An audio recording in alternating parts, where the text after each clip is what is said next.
Warning, warning. Two idiots are exploring the waste for Satus. Please cover your ears and await further instructions. Hello and welcome back to Discovering SCP. Welcome back to another episode. Holy shit, are you alright? No. You like turned into a different person. I'm just my usual tuber self, my friends. Oh wait, did you just ask me how it's been? Hold on, I saved an old fuck. Okay, I saved something for this specific occasion. Okay. When someone asked me how it was, I was gonna repeat like the old ninja tweet. Do it. Hold on, why are you telling me about it? Why don't you just do it? I'm in the middle of carrying a League of Legends game, about to close it out, and my braless wife brings me a sandwich, not asked for, with chips as I get a double kill bot lane. So, how's your day going, Tanhoney? It's like a 10-year-old's idea of what it is to be an adult. My braless wife. Oh, was she wearing a bra, dude? No? Duh, dude. Oh, God. No bra. Wife with no bra. Whoa! Alright, enough talking about the braless wife. How many articles do you have for me today? Articles. We don't read articles on this fucking podcast anymore, Donnell. Today we are doing tales. Tales are a type of article. I hate They're not! Okay. They don't even belong on the SCP wiki. Oh god, I hope that's not a take someone has. Please tell me no one's like, the SCP wiki's only for SCPs. If Motor 42 could see what you've turned this wiki into. Did you see, by the way, Tan, someone, I don't remember who, did like two separate threads, and it's like, what's your favorite trope on SCP and what's your least favorite trope on SCP? And I was going to ask you what yours were. Like, what's your favorite reoccurring theme and what's your least favorite one, like on average between articles? I don't know if I have a favourite. I do enjoy surreal shit. That's What I dislike is like a funny object with a piece of paper conveniently lying around that tells you what it's about. Where it's like, we created this to start our evil revolution from the Syndicate of Destruction. See you later, SCP Foundation. Handwritten letter. Yeah. I want an SCP that's like a stationary set that just writes all the convenient explanation letters for all the SCPs. Good for you, I've already written that. Really? Remember, you're in it. Wait, is that real? Yeah. I thought I came up with an idea. Wait, what article was that? Did we read that? Well, I know you loved it. You love it. I don't know. The notepad is not the same thing as what I'm describing. Okay. The notepad is like the funny version of what I'm describing. Okay. But we're not here to talk about that. We are here to discuss these articles. Tales. Yeah, how many tales are we reading today? I mean, these tales, you're right, they're not articles. So guys, who's going to tell Tan that an article is anything that's been written? Listen, I'm part of the original guard of SCP, right? And, I feel like my experience... One of those memes with like the bicycler with the flaming wheels and like the skull head. It's like, listen up, dipshit. I'm part of the old guard, okay? Oh my god. I'm one of the top 10 writers on the wiki, top 5 even. I think I decide a little more. Let's cut this bit out. Cactus is the #1 author, and I literally couldn't care less about his opinion, so your point is invalid. I've been on the SCP wiki for 9 years. That's more than a third of my life. Actually, Tan, I have some bad news. No. It was 9 years in the pandemic when you wrote 5,000. It's been 11 years, buddy. The Elden Ring dejected emotes. But anyway, enough stalling, enough filler. We have our first tale. The list. Give it to me. I'm trying to give it to you. Sorry, I was eating cashews, by the way, on the mic. I was hungry. I'm sorry. So, we have here to... You okay? Can I say it? Can I say the title, please? I'm just still recoiling from you screaming at me. Can I say the title, please? Yeah, say it. I'm not a word from me. Okay, here we have the first one. The List of Wonders by Dr. Everett Mann. Oh my god, I love Wonders. And I love Everett Mann. Is Dr. Everett Mann like the author? Yeah. Okay. Ooh, funny. Okay. Are you ready? Yeah, why don't we popcorn this? This is a tale, we usually do it this way, don't we? Sure. I'm still allowed to interrupt you for funnies, right? I don't want to get yelled at by Tanhoney again. No problem. But just make sure to know your place, okay? Yes, sir. Who's starting? Should we flip a coin? I mean, if you want to react, I'm happy to read. I'm reading it first. It came up as Hanony. You didn't flip a coin, you just made the sound effect shing with your mouth. The Bella walked through the waste, leaving no tracks. He was a tall, lanky man with black hair and beady eyes. He wore a blue jacket over a red skirt of patches and rags, with a small tongueless bell at his throat, and a ring with the sign of York, the patron saint of thieves and rogues. Genuine question. What is the tongue of the bell? Is that like the little ringer part? Yeah, it's the ringer. Okay. Bella wasn't his real name, of course, but he made it a habit never to tell anyone his real name. He said it was because his people were afraid to give out their real names. Most people assumed he was wanted under the name he was born with. He was certainly wanted off under his new one, and unwanted in some places. He knew the ways, though. If anyone could get you from one city to another, it was him. Extra if he'd been outcast by the locals. If you wanted a relic from the old places, he knew where you could buy it, or if the price was right, he'd fetch you one himself. The water skin at his side was empty. Water was plentiful in the waste, and it was one less thing to weigh him down. The real problem was food. Nothing grew in the waste. There were occasional birds and animals crossing the damp sands, but no trees or grasses of any sort. The Bella knew the waste well. He'd used its trackless spaces to escape pursuits many times. Today, however, he was looking for someone else. In the distance, a rocky promontory poked up over the dunes like the back of a beetle. He'd spotted it the day before, and he would reach it in a few more hours. "Oh, Bella!" a voice called out. The Bella tensed, reaching for his sword. He relaxed after he spotted a man atop a dune, wearing thick leather robes. "Benedam, I've come to visit you." Oh my god, is this like a fantasy, or is this gonna like flip it up on me? Let's find out. Yes, indeed. It is called the Waste. There are actually two undead bells you must ring. There are two SCP-682s.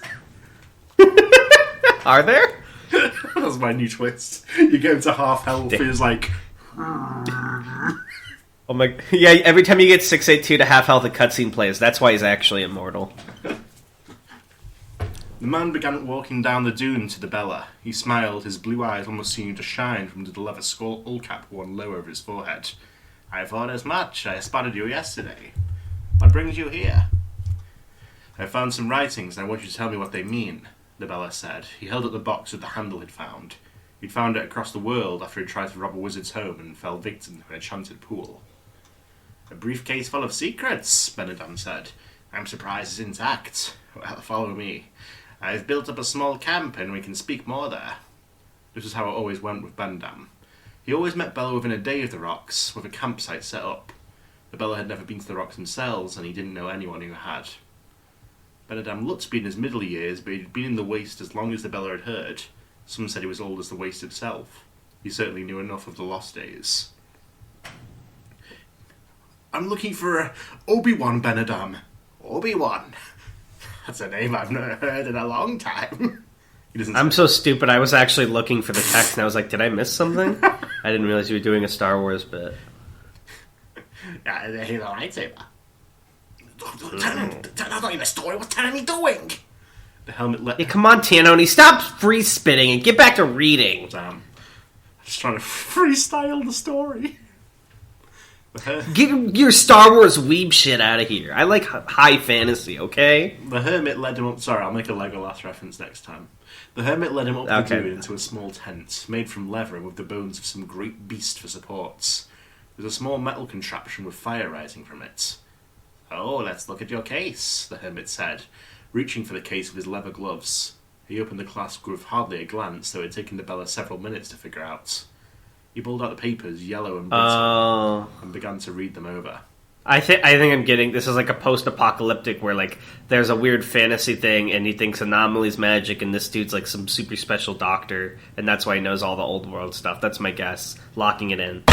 He sucked in his breath and asked, "Why did you find this?" "In a fortress built into a mountain, far across the sea," the Bella said. "One of the fortresses of the Old Order. He could hardly keep the excitement from his voice. There were other relics there, but this was the only thing I could carry easily. How did you get across the sea? Benedum asked. Never mind. You realize what you have? Secrets, the Bella said, smiling. The hermit's reaction told him the papers are important. You could say that, Benedum said, slowly nodding. This is a list of wonders, I suppose you could say, and the locations of the Satus. Including the home Satu? The Bella asked, hungrily. Benedum straightened suddenly. Bella, no, you don't know what's in there. It was abandoned for a reason. I'm not afraid. I've been in Satus before.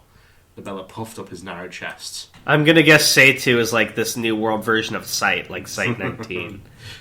Not like this one. I'm not dumb. Not like this one. I won't let you do it, Benedum said. Don't try to stop me, old man. He doesn't say it like that, but just tell me where the Satu is. The Bella grabbed the hermit's wrist. It felt hard and thin under the sleeve, as there were nothing there but bone. Benedum did not move, and the expression never changed, but something changed in him, as though he'd suddenly grown larger. The hairs on the back of the Bella's neck rose. There was a sense of power in the air, as though lightning were about to strike. Will you strike me? The hermit asked. The Bella took his hand away from Benedum, and he looked away, embarrassed despite himself. Now, I'm going to put an end to this nonsense, Benedum said. He put the papers over the fire, and they caught at once. You should thank me. I've saved you from yourself, you know. Resentment bubbled up inside the Bella. He hated being made a fool of, and he couldn't resist leaving one last gloating note. You haven't changed anything, he said. What do you mean? Benedum asked, suspicious. Do you think I would make this journey with only the original set of papers, as fragile as they were? I've had time to make a dozen sets, and I've hidden them all. In truth, he'd only had taken the time to make one copy, and it was in his bag. But Benedum didn't know that. Bella, you can't do this. I won't let you. Benedum rose, and for a moment the Bella thought he might attack. You won't stop me, the Bella said with bravado he didn't feel. You're no murderer. Benedum stared at him for a long moment, and then to the Bella's surprise he burst out laughing. Oh, Bella, if you only knew. No, I won't kill you, but not for the reasons you think. Go on, then. I cannot stop you. But I don't know how you expect to follow the notes when you cannot read them.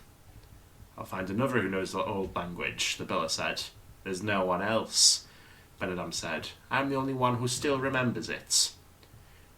Not true, the Bella said. There's one other, and he's not hard to find. Oh, Bella, you don't mean to go south, do you? Benedum's eyes turned to pity. If you will not help me, then I have no choice, the Bella said. I'd go to Everett himself if he offered me the home Saitu. Benedum only shook his head. It's not death you should be afraid of in the other man's hands. Oh, damn. Popcorn. I kind of like this, like, sort of future apocalyptic fantasy take. Yeah. Very fun.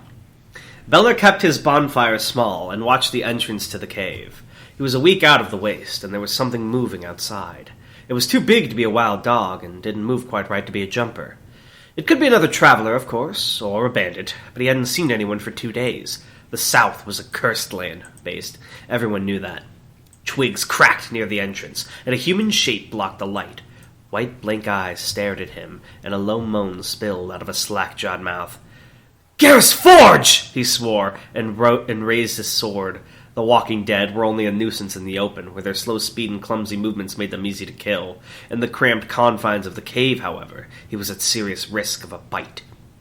It stumbled towards him, inadvertently stepping into the fire. It didn't seem to react as the flame climbed up its leg. It only stepped onward, reaching for him with gray, bloated fingers. The Bellder swung his sword at the hands, taking off the fingers. He tried to step around the dead man and get to the entrance, but it stumbled over and grabbed at his shoulder with its unmaimed hand. He kicked out, trying to keep from catching fire himself, and knocked its leg out from under it. The dead man fell, nearly pulling him down with it. He managed to get free before it could sink its teeth into his leg. He jumped back and it began to crawl towards him. He jogged out of the cave. The Bellder congratulated himself on another daring escape. Well done, Bella. Well done.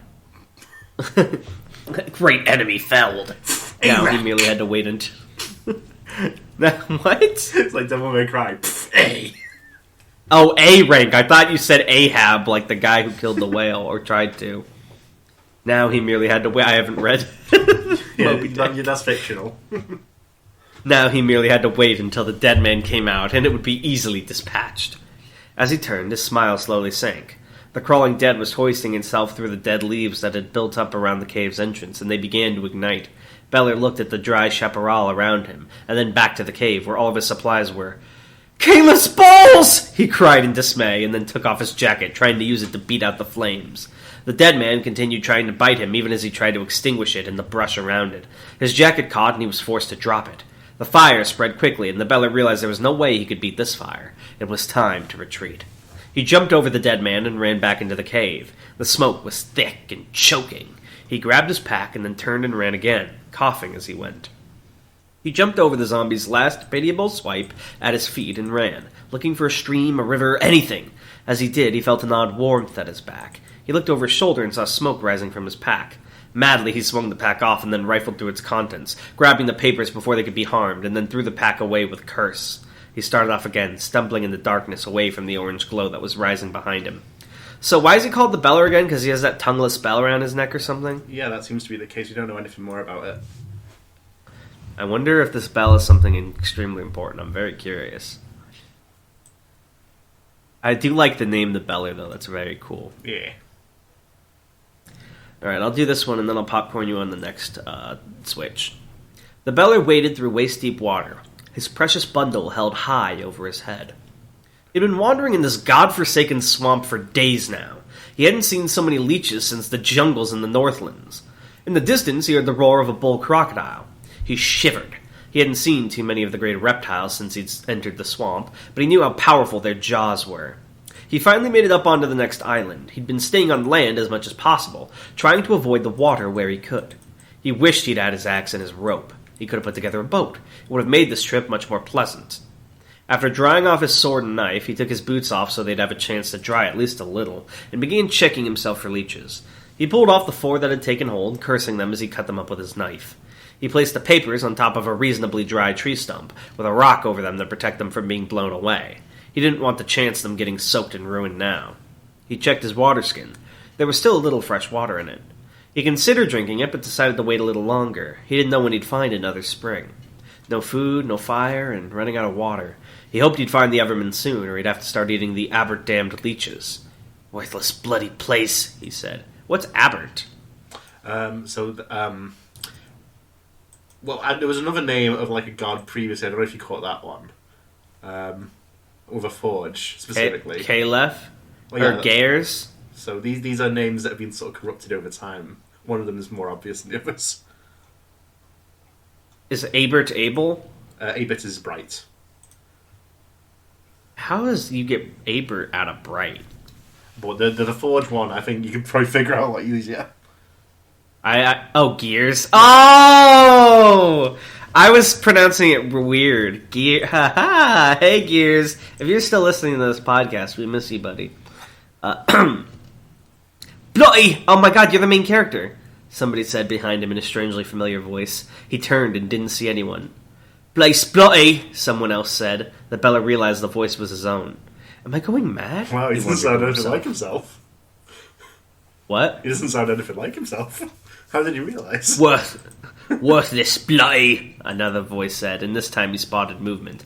A large red crab sidled out from behind a bush. It was perhaps as tall as his knee, and had long, thin arms that seemed to end in spikes rather than claws. He pulled out his sword and tapped the ground, hoping to scare the creature away.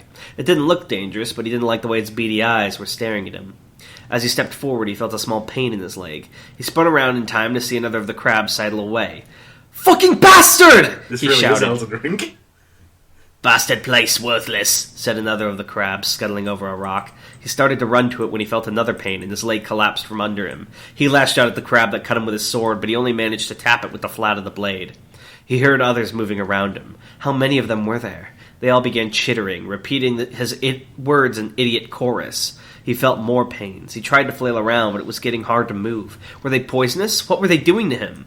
He saw one sidle up to his arm. He tried to move it out of the way, but its spike-like claw reached out and he saw the glittering blade on its underside as it sliced into his elbow, cutting the tendon. It spat a thick, viscous fluid over the wound, sealing it instantly. He couldn't move the arm any further. Ew, gross. He began to scream as others swarmed. So they, cut him, healed it, but, he can't use the arm anymore? These are not normal crabs, I don't think. He began to scream as others... His others swarmed over him, cutting, spitting, and rendering him immobile. One cut the tendons of his jaw, and his jaw slackened. He couldn't move except to arch his back. They started cutting off bits from his extremities. He felt his fingers and toes get cut off, and then one began to pluck at the soft flesh of his face. The last thing he saw was a pair of sharp claws reaching down to his face. It went on for some time until he heard an odd, guttural voice. He heard the crab scuttle away, and then felt a final sting in his arm. He felt himself being lifted and carried as he drifted off to sleep. That is a gross visual, and I am terrified. Popcorn. When he woke up, he felt stiff. Me too, but... Damn. Just guy thinks, am I right? Just boys being boys. And his head hurt. He rubbed his eyes as he sat up. Then he stirred at his fingers and the rest of his body. He was whole. Was he in Everett's land now? Was he about to be judged? He looked around and saw that it was in a white room, lying on a padded platform. It looked like the remains of some of the cities he'd seen, though much better kept up. Something felt odd with his hands. He looked down at them and blinked several times. He counted. He counted again. He balled his fists and then opened them again. It was no use. No matter what he did, he still found he had 5 fingers and 2 thumbs on each hand. Ew. The door opened. I see you're awake, sir. Pleased to meet you. The Bella looked up and nearly fell off the platform as a monster entered the room. There was no other word for it. It was a man, roughly. It had 2 arms, 2 legs, and a head in the right places.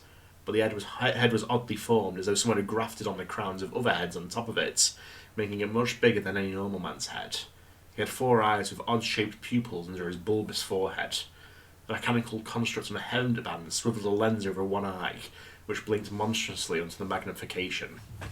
The skin was paler than any man the Bella had seen, almost white and pinkish, with light brown hair. A moustache with unnatural curve seemed to form a second curly-Q smile under his nose. His arms branched at the elbow, giving him 4 large hands, with long fingers with too many dresses. This actually is Elden Ring. What's going on? Oh my god, this is literally just M exclamation Ranny. I'm sorry if my appearance is alarming to you. I was working and I didn't expect company. You're the Everman, the Bella said, frightened in spite of himself. The monster nodded. Everett's Mann, actually. Dr. Everett Mann, the finest. So I know Everett Mann is the author, but have we read anything else about them? I think they've been mentioned a couple of times. They're like one of the Gotcha. original group. I see. The Gears Clef Bright gang. I got you. Dr. Everett Mann, the finest and the last surgeon this world has seen. And you are the Bella. You talk in your sleep, and scream and beg a little. I rescued you from my pets, dear little 098s. They can be difficult with strangers, I must confess. But no harm done, yes, and I even gave you a few improvements. I make people better, So, is 098 one we could read and it's like crabs that heal you but crabs. kill you? Oh, lol. That's pretty funny. Improvements? The extra fingers? The Bella said. Yes, and if you tense your fingers just a little, the Everman said, smiling beatifically. Confused, the Bella did as the Everman suggested. Is it beatifically or beatifically? Because I'm asking genuinely. I don't know either. As his fingers tensed, little glistening hooks sprouted from the tips of his fingers. He bit back a curse. They have a strong soporific. Useful if you encounter a dingo or other dangerous wildlife. The Everman turned. But let's have some tea, yes? Proper and civilized. Does Everett Mann always talk like this in other articles, or is this like the degradation of his ability to speak? This is like degradation, I think. Okay. He is not usually like a monster. The Bella followed him down the hallway, glancing around as he did, trying to get his bearings in the strange building. I will say, and I know I have the Elden Ring brain rot, but this does kind of have a Souls feel to it in a very cool way. There were many twists and turns and many closed doors. He heard voices behind some of them, but none in any language he understood. Behind some, he swore he could hear moaning or weeping. Finally, they came to a large, spacious room, bare but for a small table in the middle of it. There were 2 chairs. The Everman gestured to one. After the Bella sat down, another door opened and a thing walked in.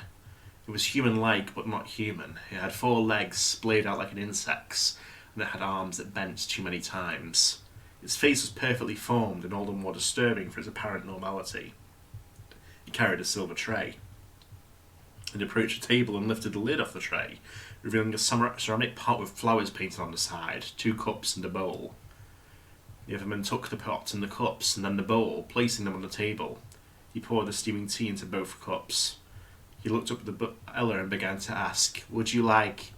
Wait, no, I suppose you wouldn't know about sugar in your tea.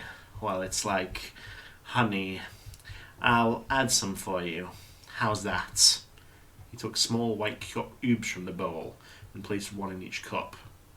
The Bella sipped his politely and found it tasted good. Sweeter than he was used to, but good. "Thank you," he said. "It's very good." He wanted to remain on the Everman's good side. The Everman beamed. "Thank you. The refined sugar is rather clever, I think. I developed a grub that exudes it as a waste product." It took all of the Bella's self-control to smile and swallow, rather than spitting out his tea. Ew, he's eating shit tea. This really is Britain, dude. That's gross. Well, maybe this isn't Britain. He mentioned an animal a bit ago that is very specific. Damn. Is this Australia? Yeah. Gotcha. "So," he said a trifle weakly, "when you found me, did you by any chance find some papers?" "Ah, yes, I wanted to discuss that with you. They are most interesting." The Everman steepled both sets of hands. "Where did you find them?" "They don't land far to the north, across half the world," the Bella said. "They're in a situ in a vast desert." "Ah," the Everman said. "The Gobi outpost. That's interesting, very interesting. I did not realize that 120 was still active. We'll speak of that later. This list will help me find many things that were lost." "Like the location of the home situ?" the Bella asked. "The home..." The Everman looked at him strangely for a moment, and then realization dawned in his strange eyes. "Ah, you mean Site 23. Yes, it's in there, though I could have told you where that was." "You Damn. could?" The Bella had been so focused on the papers it hadn't occurred to him that Everman wouldn't need them. No, he'd come from there too, hadn't he? "Of course," the Everman said. "It's to the west of us, and a little north. I remember it well, though. I try not to visit there often. It's a dangerous place now. 184's effects are difficult to predict, especially after all this time."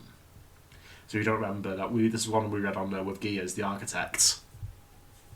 Oh, is that... The one that makes buildings That's the bigger. ball that makes everything super... Yeah. "But think of the secrets it must hold," the Bella said. "Why, it's the birthplace of humanity, the holding place of so many wonders, and the grave of Starl himself." Is Site 23 where the clone machine is or It is something? not now. We don't know what. Oh, then how is it the birthplace of humanity? The Everman stiffened. His eyes narrowed, an eerie effect, with all 4 staring down at the Bella. "Strelnikov," the monster said. Dmitri... Oh, this is going to be a fucking mouthful. Dmitri Arkadievich. What? Damn, that's better than I would have done. The Bella said, confused. "Strelnikov, Dmitri Arkadievich," the Everman repeated. "That is how he introduced himself to me when we met. It is how I have always referred to him. It is how you shall refer to him." Yes, all right," the Bella said. "Strelnikov, Dmitri Arkadievich, no problem." "Close enough," the Everman said. "And yes, he is in there with 682. Grave? Perhaps. A fitting tomb. He was the best of us, you know. We did so well when he was with us." This is one time where I really wish SCPs weren't referred to by number, because it would have been so much cooler if they had, like, menacing boss names as they referred to them. They probably would if he was out there, like, about, but the Everman, like, he's like an SCP guy. Yeah. He thinks of it in the number. Right. I want to hear the Beller's name for 682. God-devouring serpent. What happened? God. Wait, did you say God-devouring serpents? Yeah. Ah, become a part of me. Join the Reptile King as family. What happened? God, I love the gun. The Beller asked, sensing the Everman wanted an audience. Yorick, the Everman said through gritted teeth. It was all his fault.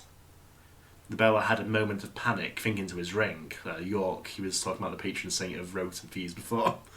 But he realised it was gone with the finger that had worn it. He hurt you? He hurt you? He turned them all against me, the Everman said. All my friends. Without Strelnikov, Dmitri Arkadyevich, there was no one to defend me, and after all I did...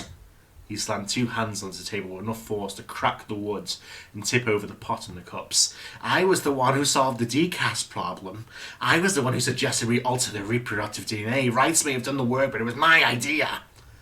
I was the doctor. I kept us all in health. I cured the diseases. I fixed the injuries. But did they remember that? No, they didn't care. They just wanted to stop my work. They said it was wrong, but I know the truth.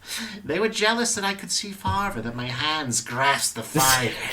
This is absolute. You cannot tell me this wasn't in some way inspired by Dark Souls. I refuse to believe it. Yorick! He spat the name.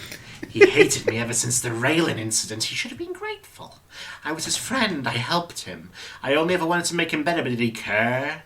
He turned everyone against me. Cast out. No friends. No labs. Nothing but my surgeon crabs to care for me. And all I ever wanted to do was help people. I'll show them. I'll show everyone. I'll make them better. They'll see. And they'll thank me for it. No one will ever dare throw me out again. The Everman's eyes were wide and mad, and veins rose from his neck. Slowly his eyes focused again on Nabella. You won't leave me, will you? He asked, pleading.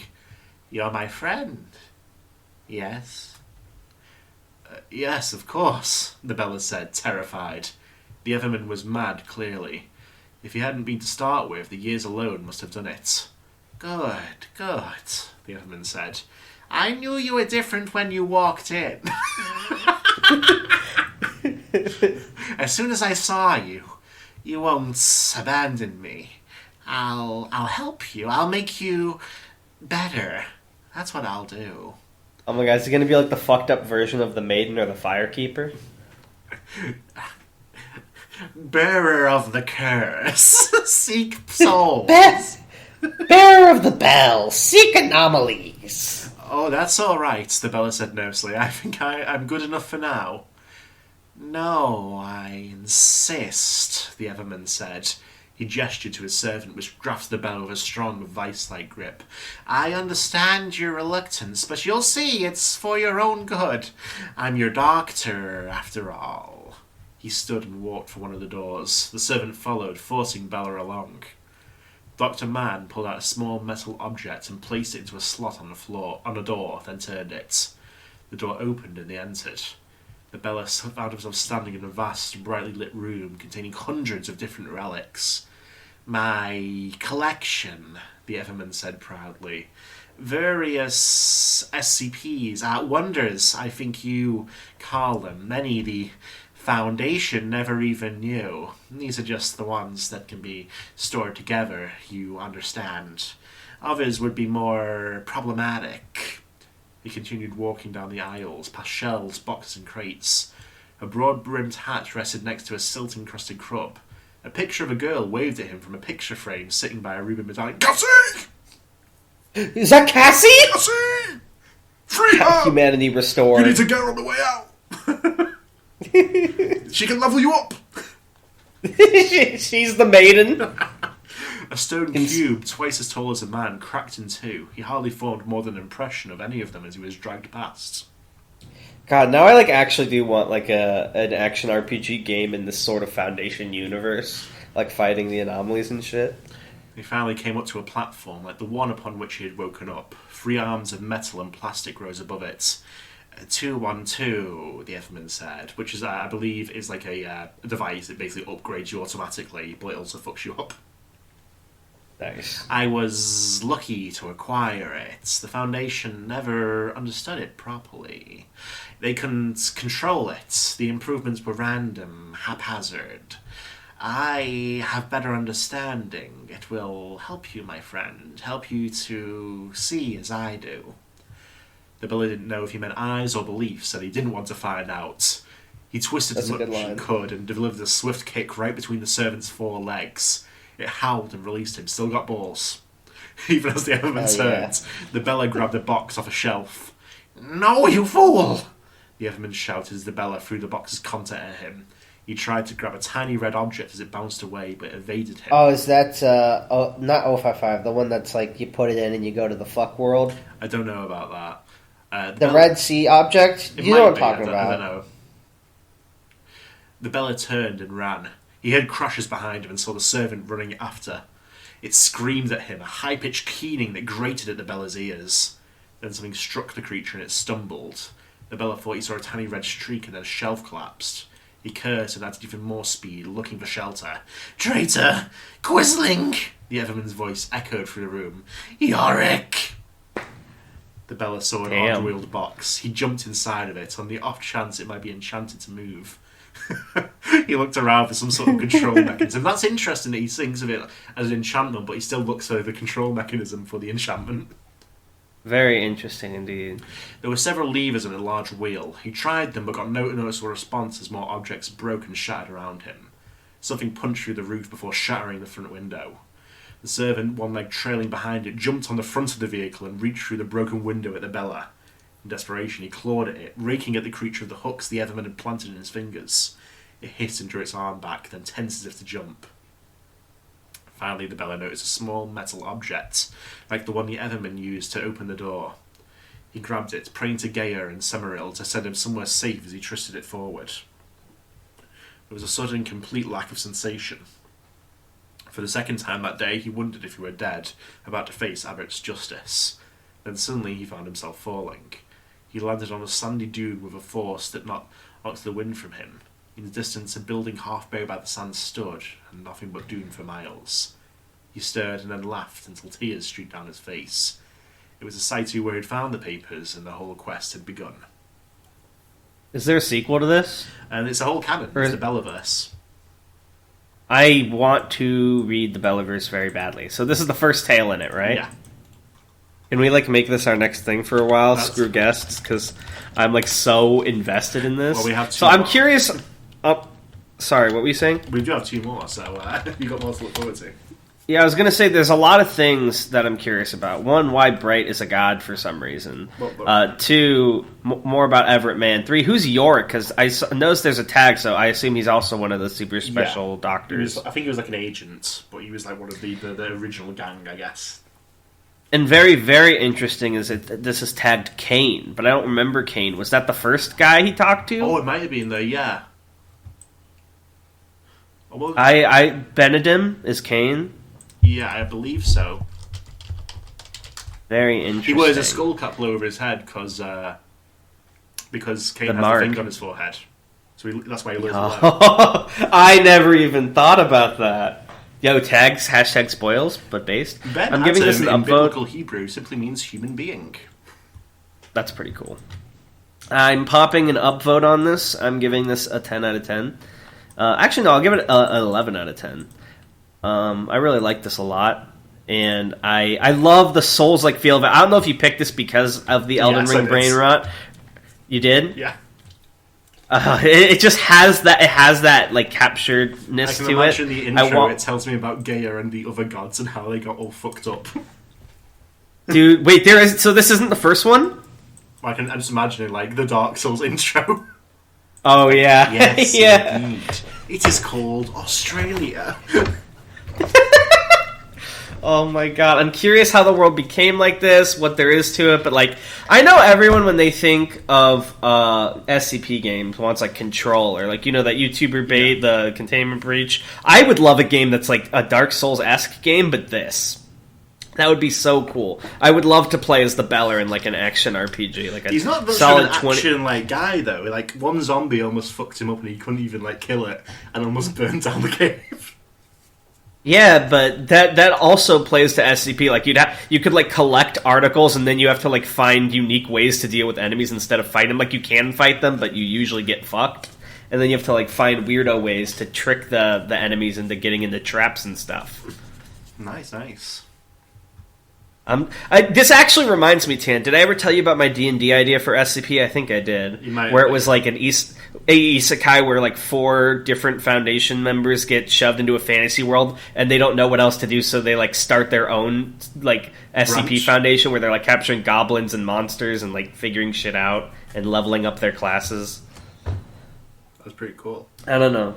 I just love something about I love the intersection of fantasy and SCP, and I'm sure there is other stuff. Obviously there is, we just read some, but like other than Cactus's stuff you'd shown me, I hadn't seen any, and I needed this. I'm ready for whatever else you want to show me today. So although I don't know if we have time for 2 more articles. We're already at 41 minutes, and we have to record, we'll have 2. We'll have 2 articles today. Okay. So the next one we have is SCP-1 million. Again, by Dr. Everett Mann. SCP-1 million? Oh, hell yeah. Is this in the same universe? Let's find out. Oh, this is a short one. Based. You want me to read it, or do you have it? It's basically a conversation, so we can do this like all of you do as scripts. I'll be Shaman, you be other guy. Okay. Tell me of the thing, the Shaman said. It lives in the... I started. No! The stick came down hard on my knuckles. Begin with how to stop it, how to keep it held. Always. What it is can wait until after. I rubbed my hand and began again. The people must always be ready. They must keep their eyes to the south to watch for the Evermen. They must keep their eyes to the east to watch for the city people, who pick among the ruins for toys they cannot understand. They must keep their eyes to the seas, for things that come across the waters are a deadly threat. They must keep their eyes inward, for the greatest threat comes from men who know. That's still you.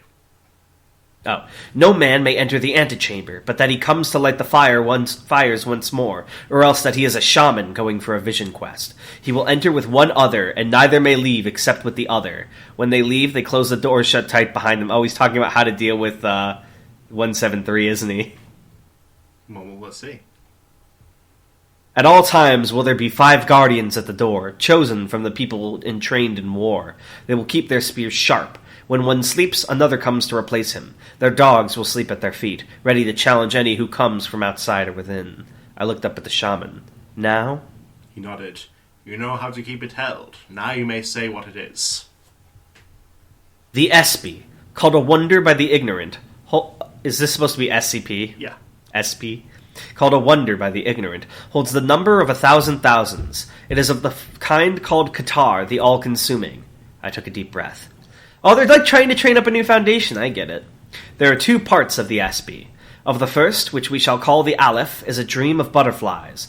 They are held off by the burning of certain herbs, and it is therefore that we keep the fires lit, remain watchful should they go out. The dream of butterflies gives a man visions, strange scenes of times far past. I myself have seen these visions once. I saw men and women dressed strangely in long white coats. They spoke in a language I did not recognize. And of the other, the bait? The shaman asked. That is the most dangerous part, though in seeming it is nothing but an old man. In other lands, he is called a god or a devil. Well, we know he is just a man who has lived very long, and that is what gives him power. I closed my eyes. He was one of the first to leave the home Saitu.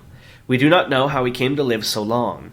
Perhaps through the efforts of the Evermen. Perhaps from another SCP hidden deep in the chambers we have not seen. It does not matter. He lives. Oh my god, I just realized how good SCP sites make dungeons. Because they're all like convoluted and have weird contraptions. He lives, that is enough. And he knows the secrets from the time before. His knowledge is a poison that must be kept from the world. And that is why we keep him held, as our ancestors did before us. Good enough so far, the shaman admitted. You have echoed the words of others admirably. But a shaman cannot simply speak like a parrot. You have been inside. You have seen the bait. Add to our knowledge. Tell me what he told you. What's bait? Beta. Oh, he asked me to help him escape. He promised me great weapons, riches beyond my dreams. I refused, for we know him for a liar. He told me he was imprisoned unjustly. He cursed me, and then cursed Gear above and Caliph below. Who's Caliph? Clef. Dr. Clef. Oh, Clef. Yeah. Below for holding him there. I fled. I am not a brave man. I make no excuse for this. My companion found me and we left the chamber. I turned my face in shame. You did nothing wrong, the shaman said, placing a hand on my shoulder. Men who have gone in have not returned. The dream of butterflies and the old one are strong, and we know they wish to get past us. We serve, we contain, we protect. Protect, I echoed, until the gods return. So they see, like, Foundation members as gods, and that's why... Well, yeah, I guess they're already gods in, like, this world, but I guess... Yeah, to be fair, the ones they're talking about are, like, the super... Yeah, the ones they're talking about are, like, the special ones with, like, OP shit, right? Like, Bright, and... What's Clef's deal? I'm sure he's got some shit going on. Like OP. Yeah, so that makes more sense to me than, like, the average doctor. This is very surreal reading because I don't know much about the super special doctors. We haven't really talked about them except in passing, so I don't really know what Bright... I know, like, Bright has an amulet. I don't really know what Clef does. I don't know much about Mann. I don't know anything about Yorick. It's all, like, I'm very curious, but I'm having fun with this. Do you think we have time for one more, or is the other one short as well? It's not as short. So I don't know. I don't know. Link it to me and we'll see. Are we reading these in order, by the way? Or, like, do you have a structured order to these? These are, like, the first couple that came up in this canon. This one might be just a bit too long. Yeah, we'll leave that for next time, maybe. Or maybe next time we'll look at the Bellverse. Yeah, I would love to screw guests for a while. I'm sorry, guests. Whoa. I just really want to read. I want to keep reading this. I like the setting. It's cool. It's my jam. Ugh. How did you first find out about this? I read it. Okay, but I mean, like, it was, like, recently? A long time ago? A long time ago. How long have you This is a very old series. What brought you to, like, want to show me it now? Elden Ring. Very not. Oh, yeah, right. Okay. Well, we'll close that out for now. And then, in terms of the YouTube, I forgot I was uploading on your account, so I have to, like, switch back to mine. What the hell? He's on my account? My password? Did Havoc Moon finish uploading because I X'd out without looking? I think it did. Okay, good. You get an exclusive look behind the curtain here, everyone. Alright. Our last episode... Oh, man. For what it's called, it has more views than I expected. Ah! Why did we even call it that? Because it's screaming. Oh, it's a pattern screamer, I get. Comedy Man Kelp says, gotta say, this is one of the best guest episodes. I really liked seeing and of course, who could ever forget R.I.P. headphone users! Got him. Anomalous, two things. First, if I peek, lower the volume.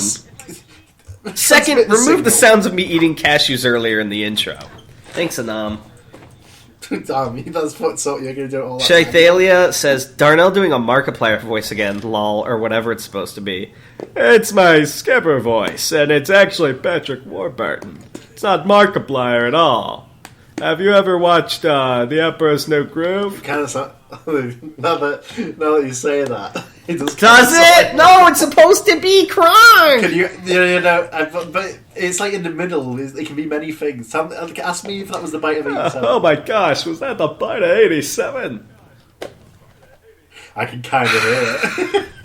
I just wanted to do a Patrick Warburton voice, and you're telling me all this time all I've done is a Markiplier voice?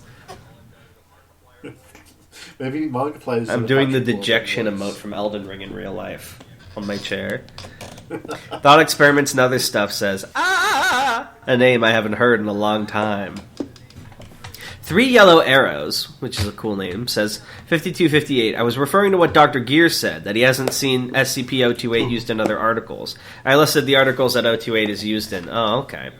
Also, thank you, rename compliment. Oh, did I compliment your name last time, too? I'm gonna do that every time. How did they know? How did they know? On the wiki, I go by Crocat. Oh, I saw Crocat in the server earlier. Hello, Crocat. Edit. By the way, here's a neat Pattern Screamers factoid. Pushes up nerd glasses. Oh, Lord.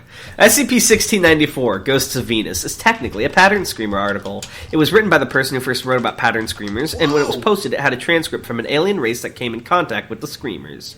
The author removed it because everyone in the discussion said it didn't make sense for the Foundation to be able to translate an alien language. If you go to revision 18 of the page's history, you can read the transcript. Oh... Yeah, it doesn't make sense for the Foundation to be able to read alien languages, but they can mess with the fabric of reality with just enough funny machinery, I guess. That makes sense. Monarch says, if you want to go more into Pattern Screamers, SCP-000 and SCP-S are articles you should check out. There's a 0th SCP.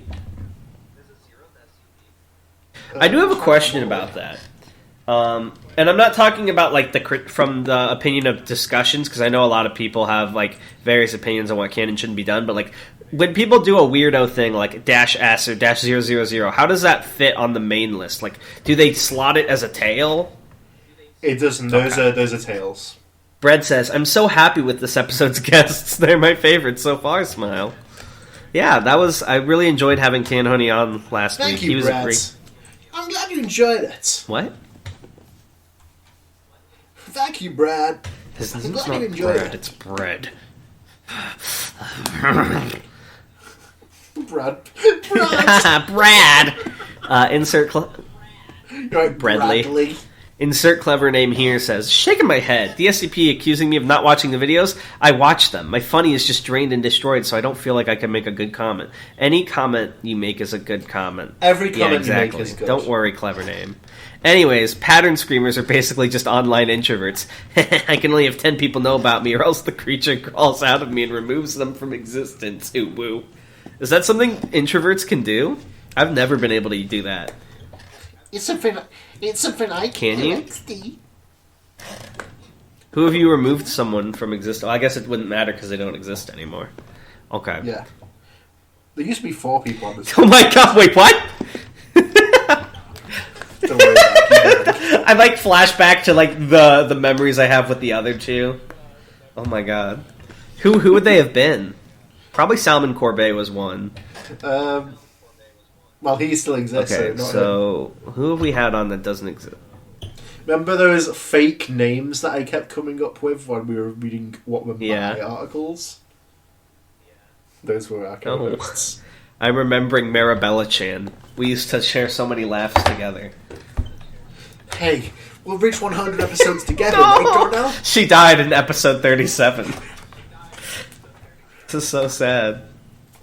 Like, man's like fucking absorb them, and they're like, "You'll reach episode 100 for all of us."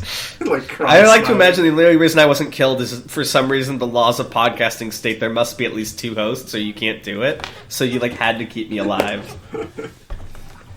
I'm just like, do you remember in Gurren Lagann when the Beast King keeps Viral alive to chronicle his legacy?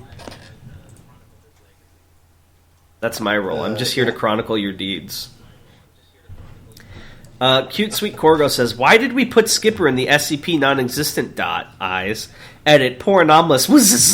Hamiltoe's intervention? Why? Nah, man, the weed man is free. Edit, I don't even remember what I wrote. No worry, I shall grant you the codes after engagement /J.